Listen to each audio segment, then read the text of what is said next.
Augustin pour cette 4e conférence de l'année. Je vais passer la parole à la salle tout de suite. Donc Bruno Garnier. Ça marche. Je ne sais pas si ça fonctionne, hein, non? Oui, non, mais il n'y a pas d'eau pour le Ah oui, d'accord. C'est pour la caméra. Tout d'abord, j'étais très... Bruno Garnier, je suis professeur de sciences de l'éducation à l'Université de Corse. Je suis très impressionné par votre exposé.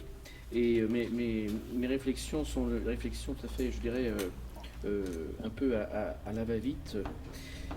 Et de philosophe du dimanche, dirais-je. Mais je vous les soumets en vrac.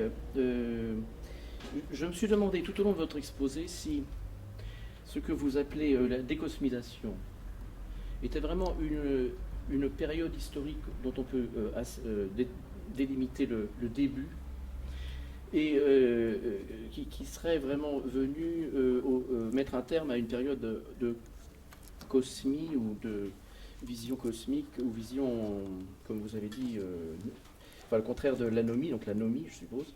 Je me demande si on ne pourrait pas, vous demandez si il n'y a pas eu à certaines époques coexistence de ces deux visions. Quand Aristote décrit les esclaves désigne les esclaves comme des outils animés dans Éthique à Nicomaque, est-ce qu'on peut dire que c'est une vision cosmique ou est-ce qu'on peut dire que c'est une vision déshumanisée et utilitariste au sens économique du terme, l'homme devenant une machine capable de fonctionner toute seule? Vous voyez, est-ce qu'on ne pourrait pas trouver, l'exemple bon ou mauvais que je prends, à la limite peu importe, est-ce qu'on ne peut pas trouver à certaines époques la coexistence finalement de ces deux visions que vous présentez comme successives, même si évidemment vous avez désigné les progrès scientifiques qui effectivement au XVIIe siècle ont indéniablement modifié la vision du monde. Mais tout de même, est-ce que fondamentalement on ne peut pas trouver coexistence? Puis la deuxième remarque que je me faisais, c'est le rapport l'utilisation que vous faites de l'étymologie. On a parfois rappelé les étymologistes spiritualistes, voire les théologiens de la fin du Moyen-Âge. Je veux dire par là, je me demande si vous attribuez parfois, me semble-t-il, à l'origine des mots, en des lieux très, très différents, des relations qui font un peu, en tout cas qui font abstraction un peu des conventions sociales, des usages sociaux, que tout de même beaucoup de philosophes du langage et linguistes considèrent comme indissociables de la formation des langues et des mots. Est-ce qu'il y a, selon vous, donc une valeur en quelque sorte philosophique que vous attribuez à la formation des mots et qui transcenderait les lieux, les conventions sociales? Voilà, ça c'est une question qui me préoccupe un peu. Voilà. Bon. Donc sur la première question, bien entendu, dans l'histoire, quand on compare différentes époques de l'histoire ou quand on compare différentes cultures, on peut toujours trouver certains éléments qui vont soit dans un sens, soit dans l'autre. Donc chez Aristote, cette histoire d'esclave-machine, l'homme grec, c'est un homme masculin. Hein, et les femmes et les esclaves n'ont pas titre, ne sont pas vraiment des citoyens, ne sont pas vraiment, en somme, des hommes. C'est un ordre, une cosmologie androcentrée. Hein. Elle est non seulement anthropocentrée, mais elle est androcentrée. Néanmoins, dans l'histoire, il y a des phases où il y a des concordances et des synergies entre des éléments différents qui finissent par occasionner des changements de paradigme. On a parlé de changement de paradigme à propos de la science, mais on peut le faire de manière générale à propos de l'histoire elle-même. Il y a des moments de l'histoire, et notamment le XVIIe siècle avec ce qu'on appelait la révolution scientifique, qui bien entendu a des racines très lointaines, hein, puisque les Grecs déjà au IIIe siècle avant Jésus-Christ avaient mesuré la circonférence de la Terre de manière quasiment exacte. Aristarque. Oui, Aristarque, mais encore un autre. Ah, c'est Aristarque de la Terre et la Lune. Comment s'appelait-il? Qui avait fait entre Alexandrie et Sienne. Ératosthène, oui, voilà. Stupéfiante. Mais il y a des phases, donc à un moment, ça prend vraiment. Et évidemment, ces moments-là de l'histoire sont aussi des convergences et des synergies très très complexes, mais dont on peut extraire des mots qui illustrent l'ensemble. Alors, par exemple, quand Descartes écrit qu'il se rend compte qu'il est un être, je dis ça pas mot à mot, mais en substance, il dit dont toute la substance, la nature ou l'essence n'a besoin d'aucun lieu pour être. Ça dit très, très fortement ce que j'ai dit à propos du tome, c'est-à-dire du sujet moderne. Il n'a besoin d'aucun lieu pour être, ni d'aucune chose matérielle. Voilà, donc, ok, il transcende. Voilà, et ça, il l'écrit. Ça, c'était pour le premier point. Pour le deuxième point, qui était, si je ne m'abuse... L'usage de l'étymologie. Oui, bien sûr. Je ne suis pas du tout un partisan inconditionnel de ce qu'on appelait l'hypothèse Sapir-Whorf, qui dit que c'est la langue qui détermine le reste. Non, ça n'est pas un rapport de détermination, c'est un rapport de co-suscitation.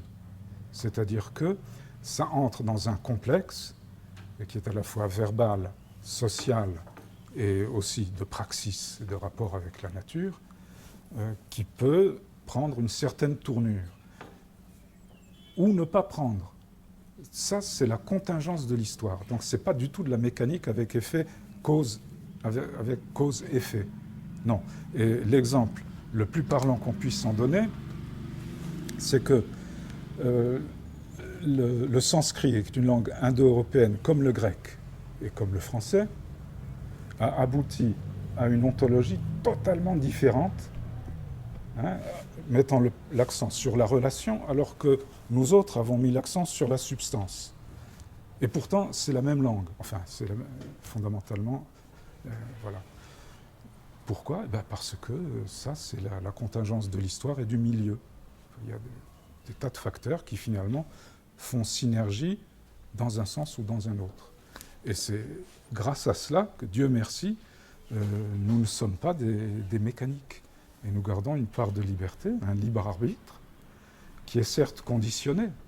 Il n'est pas dans l'absolu, ce libre arbitre. Il est conditionnel, mais en tout cas, ce n'est pas de la mécanique. Il n'est pas déterminé, justement. Il y a un degré de liberté. Oui, Olivier.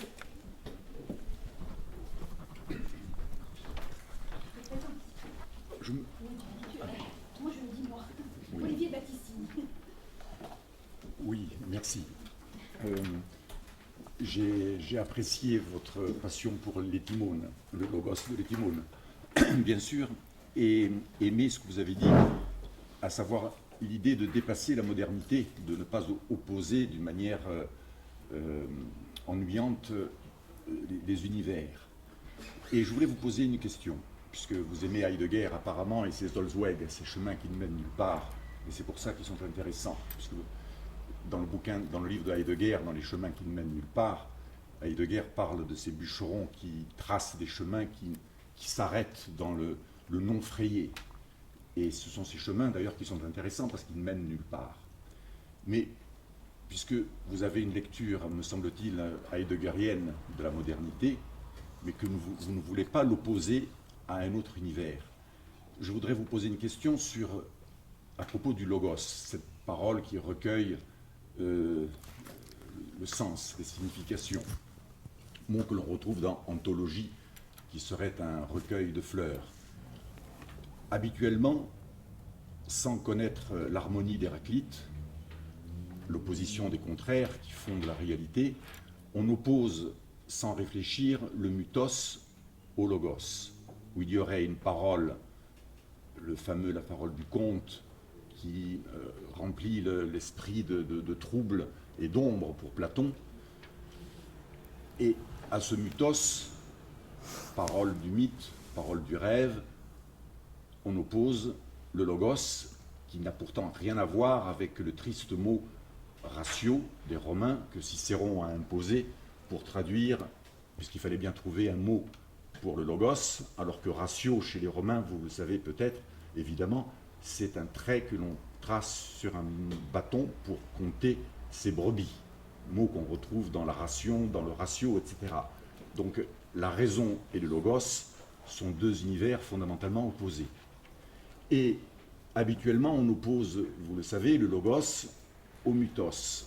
Or, dans mon esprit, et c'est l'objet de ma question, est-ce qu'on ne peut pas comprendre le logos qui dit à la fois la géométrie secrète du monde, mais aussi l'émotion, les larmes d'Empédocle devant l'idée que l'univers est infini, donc aussi bien la parole du poète, du créateur, poiein, que la parole du géométricien ou du métaphysicien de l'Ouest grec.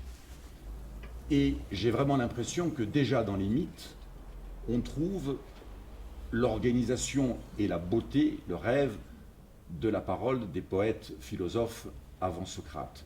Et je me permettrai juste, puisque vous l'avez évoqué, de mettre en relation, par exemple, Chaos et l'apeiron d'Anaximandre.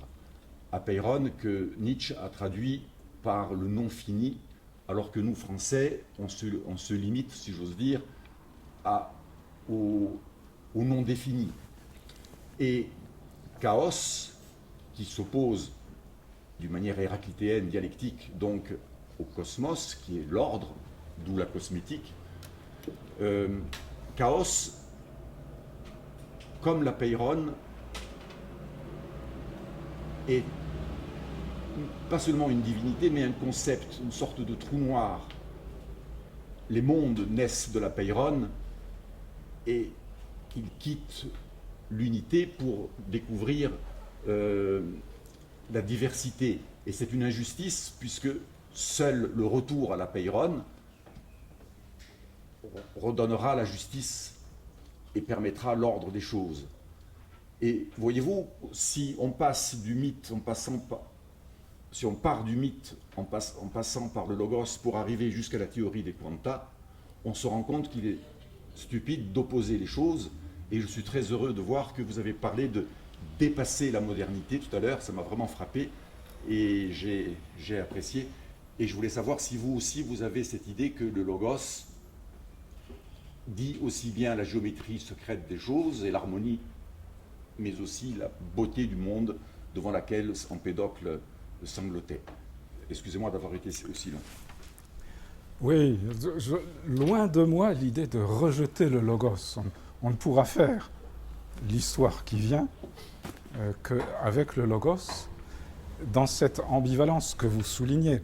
Mais tout de même, historiquement, le logos est allé plutôt dans un sens platonicien. Et vous avez parlé des poètes, mais justement, le logos, il a exclu les poètes de la cité. Hein? Oui, en tout cas, il dit, c'est le logos qui nous a il nous a ordonné, je peux traduire, d'exclure les poètes de la cité. Ça veut dire que, en somme, le rationalisme, alors si je peux passer par la racine latine, alors pour le coup, la rationalité qui a dominé, le rationalisme qui a dominé la pensée européenne, depuis Platon et Aristote au moins, est allé à l'encontre du mythe. Et Dieu merci, on peut dire, puisque c'est grâce à cela qu'a pu naître la science moderne, que je ne récuse absolument pas. Seulement, ce qu'il faut, c'est arriver à concevoir que cette raison, pour nous limiter à la langue française, n'est pas tout. Elle ne permet pas de saisir tout, et que justement ce que Descartes avait écarté de la science pure, à savoir le sentiment, autrement le monde sensible, reste un ingrédient indispensable de la réalité.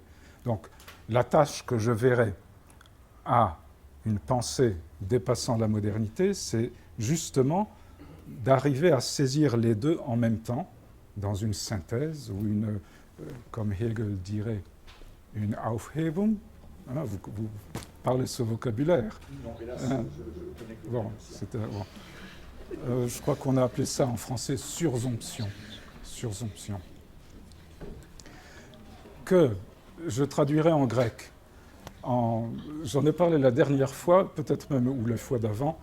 Ça me vient de mon inspiration orientale, à travers un philosophe japonais qui était un grand helléniste et qui s'appelait Yamauchi, dont j'ai entrepris de traduire un énorme bouquin qui s'appelle Logos et Lemme. Logos et Lemme. Vous en aurez le résultat dans 1 an et demi. Bon. Mais néanmoins, je peux en donner l'essentiel en 3 mots. Ça tourne autour de la notion de tétralemme.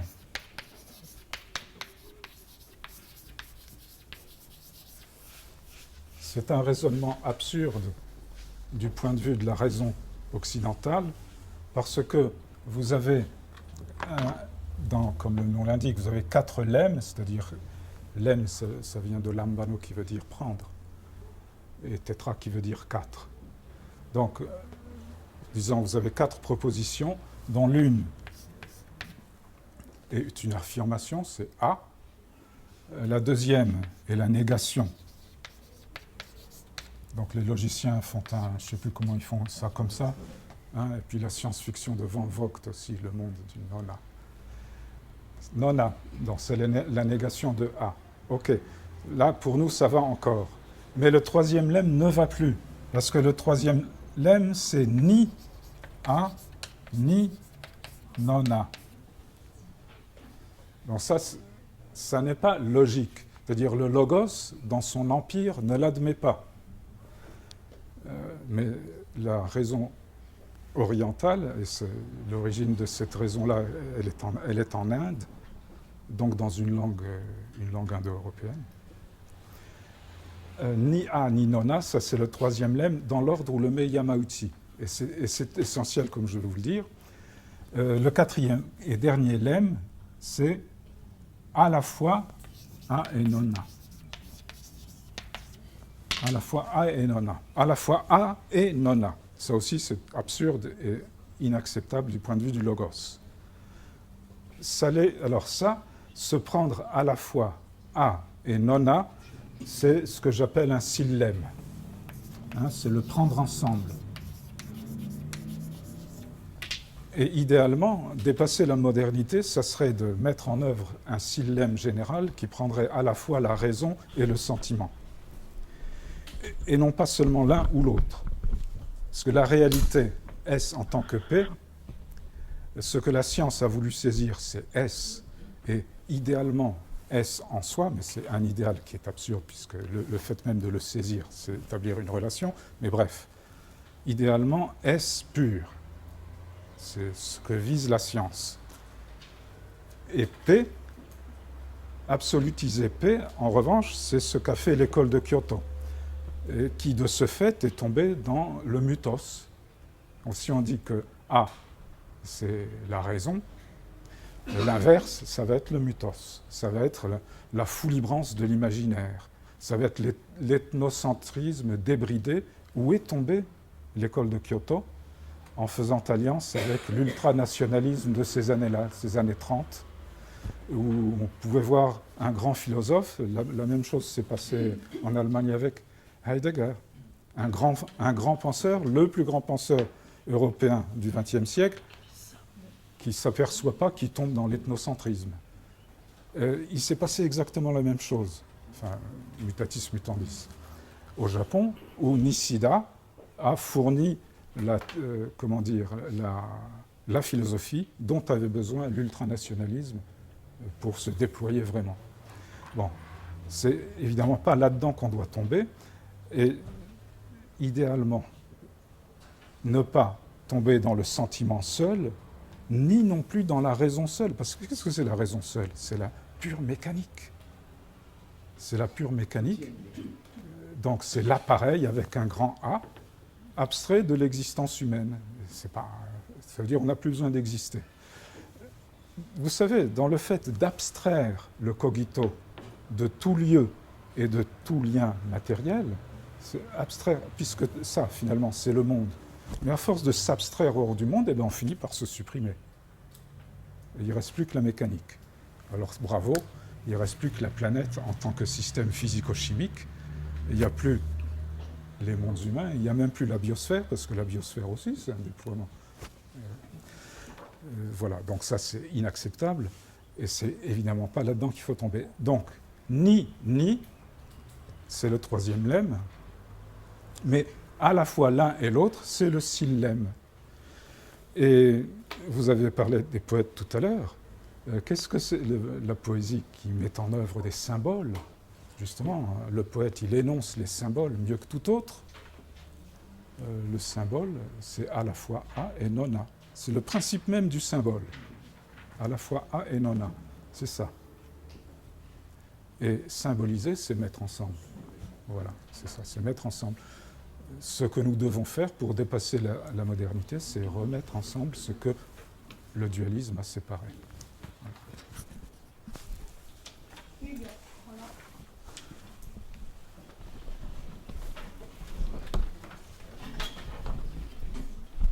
Attention.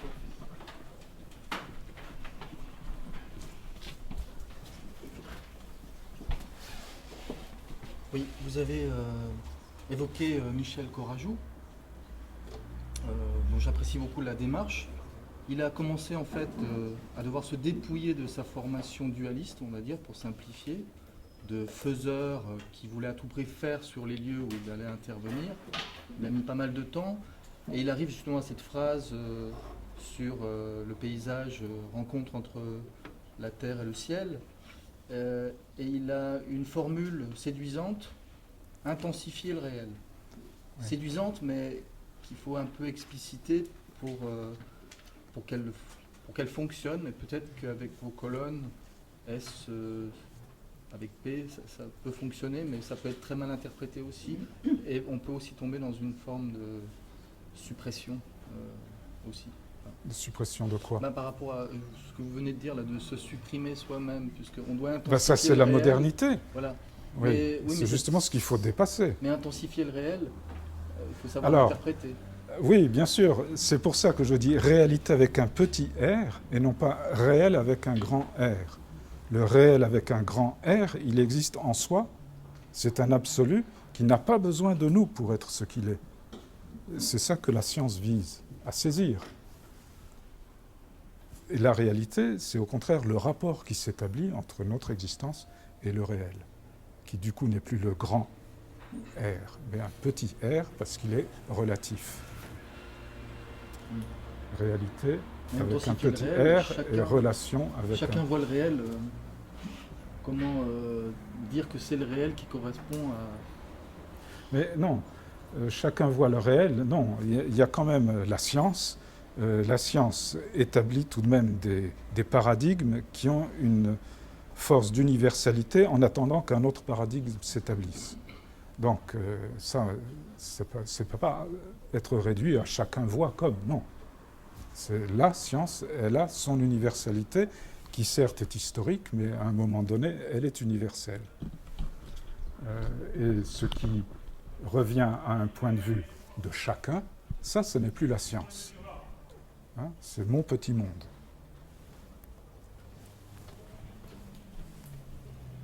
J'ai une question justement par rapport à l'universel. Le couple, c'est rapide. C'est pour la non, c'est juste sur le couple mondain et universel. Oui.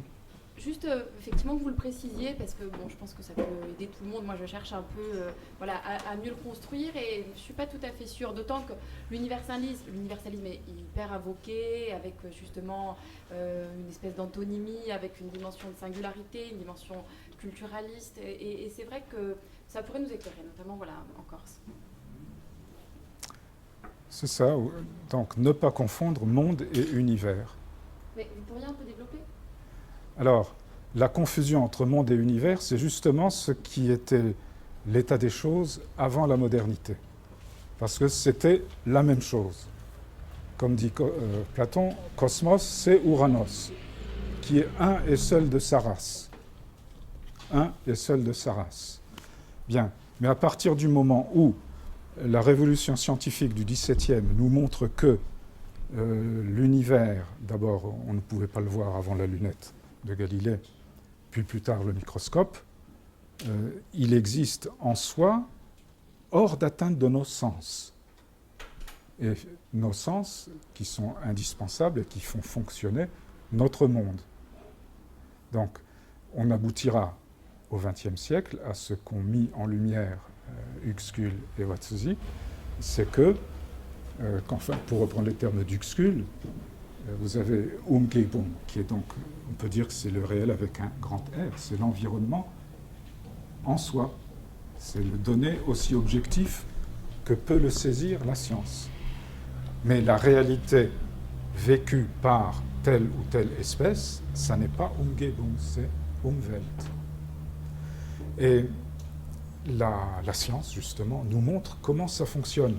Ce que nous montrent, par exemple, les cogniticiens, que dans l'Umgebung, dans l'environnement, vous avez en pratique une infinité d'informations.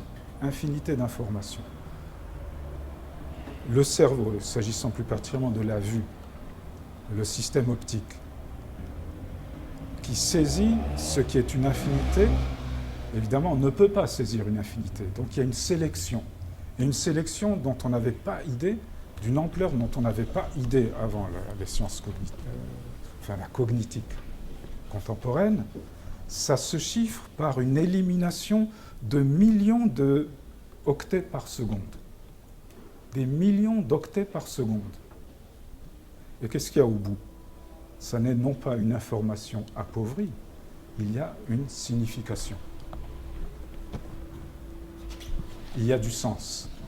Et cette élimination de l'information est nécessaire à l'élaboration du sens, de la signification. Et on pourrait dire, en reprenant et en changeant un peu, une formule de Uexküll qui dit environnement pessimal, milieu optimal. C'est-à-dire, environnement c'est Umgebung. Pessimal, c'est-à-dire que, en fait, c'est l'être humain qui juge, mais par exemple, un environnement qui serait totalement invivable pour toutes les espèces sauf une, pour cette espèce-là, ça serait son milieu optimal en tant que tel. Hier soir, vous nous parliez d'un être extraordinaire qui habite les abysses. Je ne sais plus comment il s'appelle. Siphonophore géant. Oui. Bon, vous avez des bactéries qui vivent en milieu hyperthermal, c'est-à-dire dans une eau à plus de 100 degrés. Parce qu'avec la pression, c'est possible, une eau à plus de 100 degrés. Et non seulement ça, mais en plus, qui vivent dans des eaux très radioactives, hyperthermales et très radioactives, vous avez des bactéries là-dedans. Bon, c'est leur milieu, c'est optimal. C'est, comme dit Platon à propos de son propre monde humain, le plus grand, le plus beau et le plus parfait. Pour elle, pas pour nous. Voilà, ça c'est le monde. Donc ça, c'est toujours singulier. Le monde est toujours singulier, alors que l'univers est universel. Mais l'universel, moi je l'entendais vraiment dans son usage assez banal des droits de l'homme, des valeurs universelles, des valeurs humaines, du coup. Oui. Du coup, dans ce sens-là, ça serait quasiment synonyme en fait. L'universel serait l'addition des mondes humains. Les valeurs universelles. Non, ça ne peut pas être ça. Ça n'est qu'une synthèse provisoire et historique, donc associée à une certaine domination d'un monde sur les autres. Dans ce sens, l'universalité qui est née de notre propre histoire, elle a certes sa grandeur, et je ne renie pas du tout cette grandeur, mais si vous la regardez de la Chine, elle n'est pas si grande que ça. De voir ce qui reste de relatif dans ce qu'on invoque comme universel. En fait. Eh bien, la réponse, on ne peut pas l'énoncer à un moment T, dit c'est comme ça, définitivement. Non, c'est l'histoire qui va... L'universel, il est historique, en fait. Non, mais voilà, et même dans l'histoire de la science, puisque la science change de paradigme. Enfin, elle en sait toujours plus. Donc, hier, elle en savait toujours pas assez. Donc, l'universalité d'hier, elle était forcément pas universelle, elle était singulière. Et, je ne sais pas, hier, j'ai sorti une blague. C'était à cette dame américaine, comment ça s'appelle ? Linda. Elle est là, Linda ? Bon. Je lui ai sorti une blague. Oui, voilà. À propos d'universel et de singulier. On parlait de la tendance de la pensée française à l'universalisme. C'est une manière de se voir, qui, vue de Chine, n'est pas du tout universelle, elle est française, point. Mais quand même, il y a cette tendance. Et on pourrait voir l'inverse chez les Japonais. Les Japonais, ils se voient singuliers parmi les plus singuliers de tous. C'est-à-dire, ils sont d'une unique unicité. Bon. Mais ça vaut en réalité, l'un et l'autre valent pour tous les peuples, dans une certaine mesure. Alors la formule que j'avais employée, c'est que il est singulier de se croire universel, c'est-à-dire les Français ont tendance à se croire universels, mais ça c'est singulier, c'est vraiment c'est de la pensée française. Dans une certaine mesure, ça a l'air d'une plaisanterie, mais ce n'est pas une plaisanterie quand même. Donc, il est singulier de se croire universel, ça c'est vis-à-vis des Français, mais vis-à-vis des Japonais, je dis, il est universel de se croire singulier. C'est-à-dire, se croire les seuls au monde à être comme ça. En réalité, chaque peuple, et non seulement chaque peuple, mais chaque espèce vivante, est le sujet, le foyer de son propre monde. Voilà. Donc, on pourrait dire que ça tourne en rond. En fait, ça ne tourne pas en rond parce que justement, il y a l'histoire avec ses phases, ces changements de paradigme qui finalement produisent des résultats et des étapes objectifs, aussi objectifs qu'on peut en juger avec des protocoles scientifiques. Donc on voit une affirmation progressive avec des racines très lointaines, une affirmation progressive de ce qui est devenu la démocratie telle que nous l'entendons encore. Mais dans le livre d'Hervé Kempf, dont je vous ai dit un mot tout en commençant, le grand foyer de la démocratie du XXe siècle aura été les États-Unis, qui, entre autres, nous ont aidés à nous libérer du nazisme, etc., etc. Mais d'un autre côté, les États-Unis sont le pays où, par exemple, un jeune étudiant commence sa vie avec 30, je ne sais plus combien, il a emprunté, je ne sais plus combien, c'est 30 000 $ ou je ne sais pas. Mais bref, il commence la vie avec une dette à l'égard du système. Donc, un être humain qui a une dette à l'égard du système dès le début de sa vie, il ne va pas aller tirer sur le système. C'est une manière de tourner les choses. Vous voyez, bon. Donc chaque système a son talon d'Achille. Donc rien n'est universel. La démocratie n'est pas universelle, mais comme elle a fait l'histoire telle que nous l'avons connue ces 3 derniers siècles, on ne peut pas cracher dessus non plus. Et tel que je suis, j'ai mieux habité en France qu'habiter à Shanghai, bien qu'il y ait une belle architecture à Shanghai, d'un point de vue qui n'est pas le mien. Je voulais, de moitié sentier, de conférence à l'université. Je voulais revenir sur sur le tétralemme que vous avez présenté. Et en fait, juste pour dire que dans le jeu des représentations, obligatoirement, dès qu'on parle de A et de non-A, on parle de substance. Et donc, la présentation que vous la faites est obligatoirement en décalage avec la démonstration précédente. Ce que je veux dire, c'est que voilà, si tout n'est pas substance, la démonstration qui est faite là, pour montrer justement les limites du logos, je comprends très bien, fait l'impasse totale sur la qualité, fait l'impasse totale sur la relation, et c'est ce qui fait justement que la lecture substantielle du monde est limitée. Je réagissais juste au schéma de représentation en fait. Le fait de le représenter comme ça nous envoie obligatoirement vers une lecture matérielle, substantielle des choses, alors que ce n'est pas la volonté de la démonstration. Là, je ne vois pas comment vous pouvez dire ça, alors que chaque conférence commence par cette petite formule S en tant que P. Oui. P n'est pas substantiel. P est insubstantiel. Je ne mets pas en cause votre démonstration. Et ça, vous avez dit, où est la relation? Ben, elle est ici, la relation. Oui, non, mais je ne mets pas en cause votre démonstration. Je parle juste de le schéma de représentation du tétralemme. Oui, Bon. Lui, isolé Alors, du reste de la démonstration, lorsqu'on parle de A et du non-A, on a tendance à imaginer une substance. Oui, voilà, c'est ça que je veux bon. dire. Alors, vu du point de vue de la mésologie, qu'est-ce que ça peut représenter, ça? Quand je passe là-dessus, ça c'est l'évidence. Ça, qu'est-ce que ça veut dire? Ce troisième... Alors, je disais, j'ai oublié de le préciser. D'habitude, on présente le tétralemme en mettant ceci en troisième place et ceci en quatrième place. C'est-à-dire on termine sur ni A ni non A.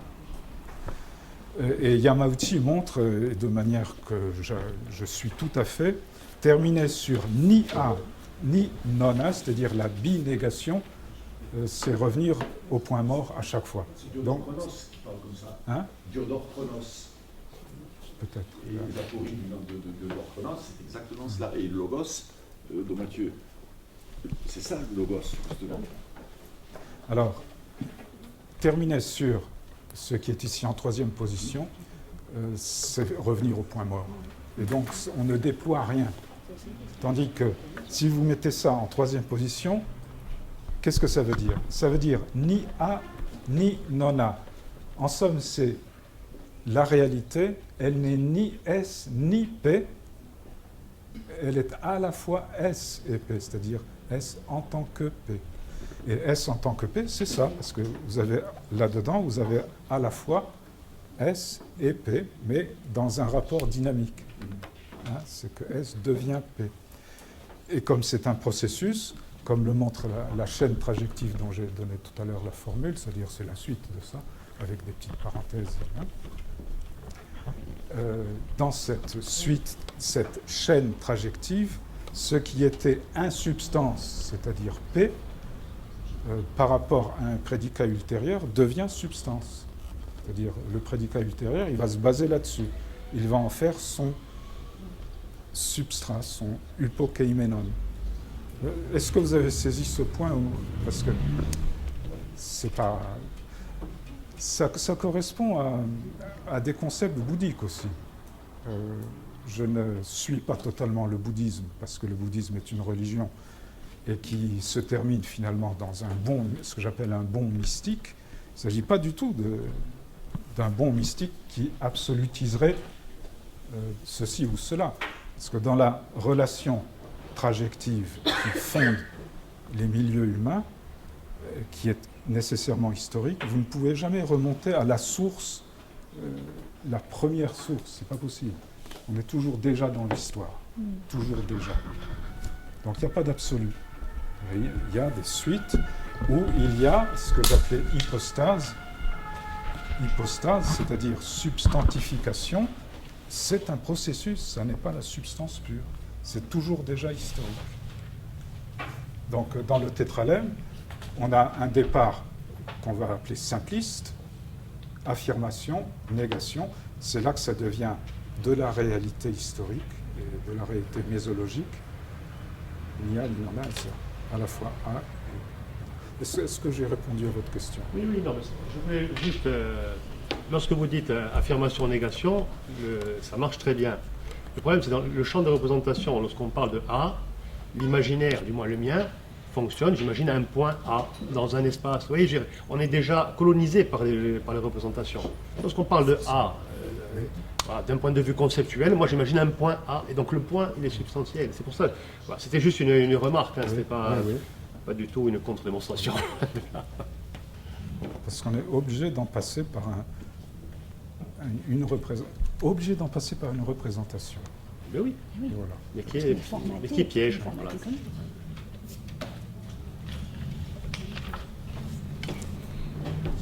Est-ce qu'il y a d'autres questions? François, il y a encore une, ce sera la dernière. Mais bon, c'est peut-être une question trop vaste, donc elle sera en suspens, je pense. Parce que j'imagine que vous n'allez pas répondre. Je vois deux hellénistes côte à côte. Non. À quoi dois-je m'attendre? La question que je me pose, c'est, depuis longtemps, j'ai un peu lu votre traduction de Vasudji et ce que vous dites, pourquoi les Japonais ont besoin d'Heidegger? À quoi ça leur sert? Besoin de En quoi les Japonais ont besoin de s'appuyer sur la philosophie occidentale, Heidegger ou Freud aussi nous intéresse beaucoup, qu'est-ce que ça leur apporte? Alors, ils en ont besoin parce qu'on peut dire que Heidegger a flatté la pensée orientale. Il y a même un philosophe allemand qui a fait une étude là-dessus, c'est Ernst May, je crois, M-A-Y, les sources orientales de la pensée de Heidegger. Sources non dites. Sources non dites. Et qu'en réalité, il y a une affinité. Donc je ne peux pas en parler. Je ne suis pas si heideggerien que ça, parce que il y a dans ce que dit Heidegger dans Être et temps, quelque chose que je ne suis, au sens de suivre, pas du tout, c'est quand il parle de être vers la mort. Parce que du point de vue de la mésologie, certes, l'individu meurt, mais la société continue. Donc, toute notre part sociale est être vers la vie et non pas être vers la mort. Et si je peux le dire, c'est parce que j'ai réfléchi à ce qu'en disait le philosophe japonais Watsuzi. C'est lui qui a dit que finalement le Dasein de Heidegger est un individu, en fin de compte. Heidegger les ramène à la propre vision. Tout ce... Moi je n'ai pas du tout Heidegger. Oui, on peut dire que Heidegger n'a pas dépassé... C'est un raisonnement. En quoi ça leur est utile ou nécessaire? Eh bien, je crois que le principal, c'est d'avoir montré que, justement, l'être, il est là. Dasein, il est là. Il est dans le monde environnant et la pensée japonaise, elle est toute là-dedans. Elle est dans cette comment dire, être vers les choses, être avec les choses. C'est le Mitsein avec les choses, le bei den Dingen avec les choses, etc.